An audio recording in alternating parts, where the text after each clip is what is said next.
turn down for? What I'ma turn down for? What I'ma turn down for? You can't stop me! What I'ma turn down for? What I'ma turn down for? What I'ma turn down for? What I'ma turn down for? You can't stop me! Alright guys, so today I wanted to discuss something. I really haven't made a video about this. This happened before I started my motovlogging channel. This bike did get wrecked. I'll show a picture of it. I'll pull over here at a gas station here in a little bit. And I'll show you guys the damage to it. But I want to tell you guys what happened. There's a road that's local to me called Poplar Springs. It's kind of a cut-through road that connects like Powder Springs to Dallas Highway. I can pretty much get anywhere from there. I'm on the road. It's a big windy road. You see it in a lot of my videos. I've gotten pretty quick on it. I run up and down it all the time. Once again, it's how I connect pretty much every big little city to Powder Spring. I can get anywhere from that road, just about. So I'm on the road and I'm running like I normally do. I'm hauling freaking butt. I'm probably doing about 65 around this turn. And it's a nice little sharp turn. But the problem was I was going around this turn and another car on the coming my way, inbound, was doing the same thing. He was flying, but he couldn't maintain his lane. He proceeded to take up my lane while coming around the turn, and so I'm rocking around and I'm leaning quite a bit over and come around the bend, and there he is. And it's funny, if you've been riding for any length of time, you know that you almost develop this, like, I don't know, if you've ever been in a situation on a motorcycle, time just like freezes. And if you guys know what I'm talking about, leave a comment below. But yeah, time just like froze. And I had three options.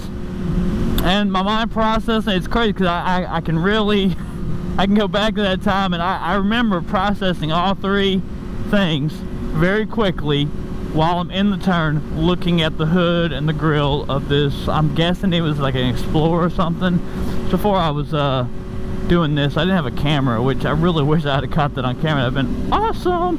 But anyways, so I processed three questions, or three scenarios I had an option for. One was stick my course, and hopefully this guy would swerve and he would have the accident, but you're gambling with your life there. Two was I swerve and try to go into his lane and go around him, but then if he does react, then I'm gonna hit him head on in his lane. And three, and the third option was unique to my situation, so where I was at. In that bend, there's a little big like pasture right, straight out of that bend. So the curve's this way, the pasture's here, and I'm coming around the curve. So I had the option, we'll take it off into that pasture and just avoid him altogether, and hopefully I make it out of it when I hit the pasture. Well, going straight off, the problem was it was a 4 to 5 foot elevation change, and so my bike went airborne when I went off that elevation change. The problem was this pasture had rained probably for the past week, and it was just soft dirt. So when I landed, my bottom came right out from under me, slammed the ground. At this point, I did, I grabbed a handful of brake, tried to slow down as much as I could before I did it. So I probably was maybe going about 45 at this point. Couldn't breathe. I'm crawling across the ground trying to, I remember my watch, I had a nice Citizen watch on at the time. And I'll get into what I was wearing as far as gear in a second. But crawling across the ground, by the time I finally was getting my breath, I stand up and there's like 6 people all around me. By this point, I guess it happened pretty freaking quick, or I was on the ground for a while. I really don't know. I know I didn't black out, but you know how time is, when you can't breathe and all that jazz. About 6 people were like all around me, and I just about came up swinging because it was just disorienting, because I was just in tunnel vision with what I was going on the ground trying to breathe. When I get up, everyone's standing around me like yelling at me, doing what everybody does when a bike accident, telling me to lay down, don't get up, calm down, don't move, that kind of thing. Anybody who's ever seen a bunch of accidents or been around buddies that had accidents and that's gone down, the motorcyclist never listens. One, we feel like we're indestructible. We're getting up, we're wanting to check on our bike, we're wanting to check all our gear. You know, our adrenaline's pumping too, so a lot of the time you get up from those accidents and you do have broken bones or ribs or something. You don't know how much pain you're in because you got so much adrenaline pumping. But anyways, I finally get up. Yes, I finally get walking to my bike, scared to death that I just demolished. Oh, I'm in neutral. You got to put it back in first gear, Robert. That was stupid. I'm gonna pull over here so you guys can see the damage. The damage, obviously, you can see right off the gate. It's right there in the gas tank. You can see the ripples. You got a tiny little dent with a little bit of rust spot right there.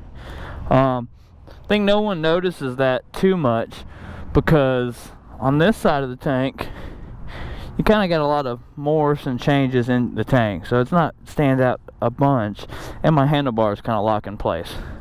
So it busted up this fairing here, which that's a new fairing. It did scrape my cover right there, which I do want to get that replaced. Just haven't got around to it because it's just kind of a cosmetic thing. But it bent this real bad.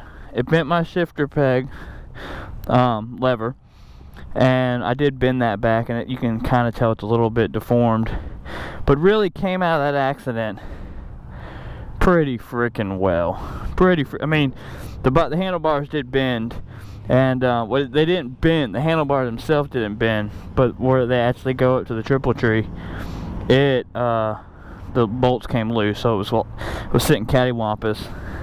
But yeah, so when all that happened, you know, that's when I went ahead and did my blinkers and my mirrors and got me a new clutch lever there. But yeah, man, it turned out pretty good. But that's not the side of the bike that everybody sees. This is the side of the bike I take pictures of, because, well, this is the sexy side anyways. But alright, let's get back on our ride.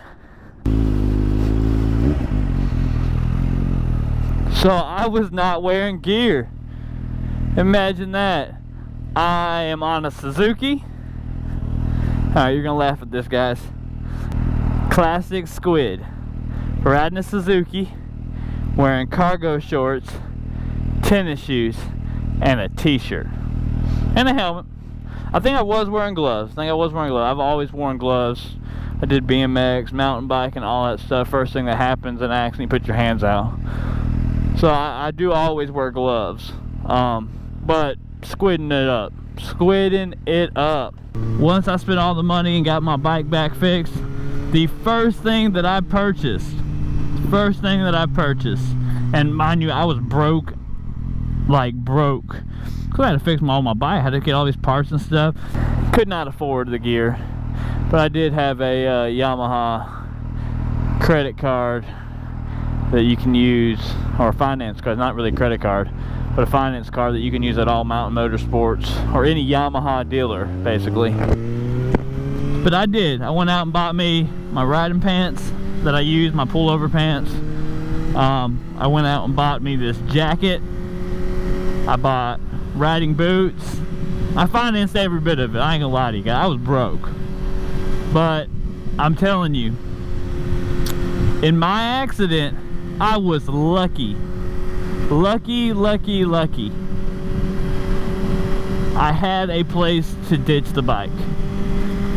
The thing is, if something goes down right here, I might be able to take it off out that way. You still got trees, you got curbs, you got ditches, you get all kinds of things that can happen that can throw your bike up in the air, throw you up in the air. I'll never have that opportunity again. Next time I lay my bike down, next time I have an accident, and chances are there will be another one. Don't want that to happen. I'm going to try to prevent that. But if it happens, I'm probably taking it down asphalt. I'm probably sliding a good bit of ways. These are things that you have to think about, and if you're not, I don't want to be a dick about it, but if you're not thinking about these, if you're not thinking about the accident that might happen, you're a fool. You are a fool, and you can take that to the bank. I feel wholeheartedly about that. You are a fool if you ride a motorcycle and don't think about an accident, if you don't think about how can I prepare for an accident, what gear should I be wearing if I were to go down. Every time I get on my bike, I dress with the intentions in my mind of if I lay down, will I be okay in this? But a minor accident on a motorcycle can be life-threatening. That's just a fact. We ride motorcycles, y'all. Think about safety. But this is something that I had a buddy of mine ask me about it that I've met since I started motovlogging, and I realized I haven't really talked about it. That it's something that didn't happen on this channel, but it's on the bike. So I want to be straight up with you guys. I had a nice little accident on this motorcycle, and it definitely changed the way I ride. It changed not the way I ride. I still ride aggressive as all get out, and I'm probably more aggressive now than I was. But I now am taking the precautions that if that ever happens, I will be ready. And yeah, guys, you guys take care. I appreciate all the love and support. If you guys like that video, make sure you like that button, press that like button. And then also, if you're new to this channel, make sure you subscribe. Click that bell so you can get notifications when new videos come out. You guys take care, and peace.